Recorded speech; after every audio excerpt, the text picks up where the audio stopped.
Goedemiddag en welkom bij Joet. Ik al kan de tocht net verrieden worden. De stappen Joet Sienton rieden ze het ijs op om de oversteden bij Del te gaan. Likkersjer, hoe de Luts in Balk. Nu ligt er ijs. Dit is echt 1 keer in de 15 jaar en dan moeten we hem echt rijden.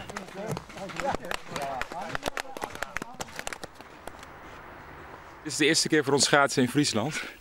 Ja, het is prachtig. Hartstikke leuk. De laatste dag, ik moet mooi werken, dus voor mij is het in. En ik ben blij naar het terug. Ja? Ja. Ik ben uitladen dit hier, dus voor mij is het wel, ik vind het wel goed. Juist jong was het overstedenbestuur bekend maatje dat de tocht er voor eerst net in zit. Net alleen nog spietig voor rieders en publiek. De wiel van alle starret op het teruggaan van de overstedentocht. Juster wie bij de voet van de orde houdt aanzet met de bouw van een grote tinte. Daar zou het feest voor geënt worden, zegt je in de tocht en de huldiging van de winnerplak vinden. Maar nou joh, maar de gemeente Ljouwert wordt alles van de morgen in rap tempo weer op. Je weet het gewoon niet. Je kan wel zeggen volgende week vrijdag, we laten het volgende week vrijdag staan. Maar goed, als het dan nog afgeblazen moet worden, ja, dan maak je nog meer kosten. De financiële strop van het Alversterenfeest is al gauw €50.000. Die we deelt met zakenpartners zoals RTL en KPN. De Alversterenvereniging had vanwege alle tareringsgoed een ton onkosten maken. Ijsmaster Jan Oostenbrug is blij met het begrip dat het Alversterenbestuur krijgt voor het besluit om de tocht net uit te schreeuwen. Oostenbrug verwerkt de teleurstelling in alle rest thuis in Gietjerk. Dan ging het wat een grauwsluier door Nederland. We zijn een beetje net uitbundig begroet van de morgen met een mooie zinnen dat het al heel leid is. We hebben toch wel een beetje een domper. Van Friesland, zoals juist, dan doet me dat echt wel wat. Net omdat ik een Fries hier in de zin ben, maar aan de andere kant ook, ja, hoe mag ik dat zeggen? We leven hier in Malkoor in zo'n prachtige provincie en we hebben het hier zo goed. Dan zie je de ellende die door het jaar komt. En dan hebben we het gewoon nog steeds gedacht. Balk is flink op een kaart zet terug alle drokte om de Alversterentocht heen. En er komen nou toeristen om te zien hoe het Balker in het echt uitzocht.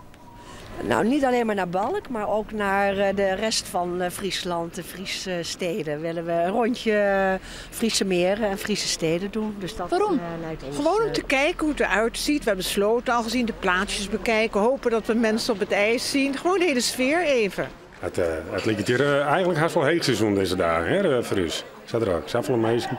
Ja, super. En ben dat toeristen, ben het rieders of is het passen? Ik denk van alles wat. Er zijn heel veel mensen die even in Balk zijn willen, want Balk is natuurlijk een heel soort in het ijs. En dan heel veel mensen die denken, even zijn, even een bakje koffie. Ja, hartstikke leuk. De 52-jarige Wolvengeester die het verliezen hier het lichaam van zijn huid opgroef op een begraafplak in zijn wemplak, wordt net vervolgen. Dat had het Iepenbier-ministerie bekendmaken. Nevens het Iepenbier-ministerie had een straf geen doel zo'n de kerstelijke zoenstafstand van de man. Om die reden is de man ik net jet. De man zit intussen in een helpverleningstraject. De Wolvengeester groef het lichaam van zijn huid oktober verliezen hierop en liet het achter in de skip Sleert in Wolvengeer. Bij de Friese ziekenhuizen binnen juster werd tiental mensen binnenbracht die behandelen worden masten na een valpartij op het ijs. Het Antonius ziekenhuis in Snit scoorde het heegst maar 34 ijsslachtoffers. In het MCL in Ljouwert moesten 20 mensen naar de eerste help. De jongenskant stelde juster 18, Nijsmellingen in Drachten 15 en de Sionsberg in Dokkum hier 10 ijsslachtoffers. Het nije Tialf komt net bij het Abel Lenstra stadion. Een meerderheid van de steden zocht Nijbouw daar net zitten. Dit is nevens de steden het beste plak, de bestaande locatie. Vooral de kosten speel je een belangrijke rol. Omdat je bij vernieuwbouw op de huidige locatie van Tialf voor de helft van de prijs hetzelfde kwaliteit hebt. Dus je hebt alsnog de A-status die je wilt. En je hebt tegelijkertijd ook dezelfde hoeveelheid aan duurzaamheid te pakken. Dus ja, als je voor de helft van het geld hetzelfde resultaat kan bewerkstelligen, ja, dan is de keuze volgens mij logisch. Over 2 weken besluiten de steden door de toekomst van het I-stadion. De Ljouwerter veemerk is na 10 jaar weer de grootste van ons land. Doet na de tongblie-crisis in 2001 ik de Ljouwerter veemerk maar stuut in bedriegen waard, namen de Friese veehandelaars het initiatief in eigen hand. Benauwd dat oors de veeprijs door de slachtbedrijven bepaald worden zoer. Na een wrakselend begin werden nou weer jaarlijks aan 100.000 beesten verkocht. Maar de verkeer van het miljoenste bist waard nog eens onderstreken dat de prijzen in Ljouwert intussen een trendsetter binnen voor de landelijke prijs.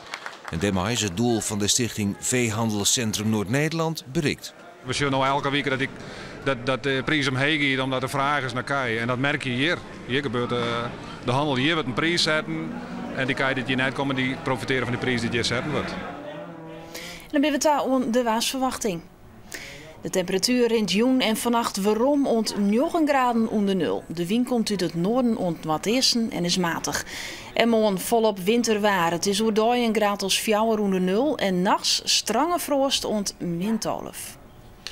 En dit week in het kwad. Meer nijs in de uitstoring van 6 uur. Nog een mooie dag verder.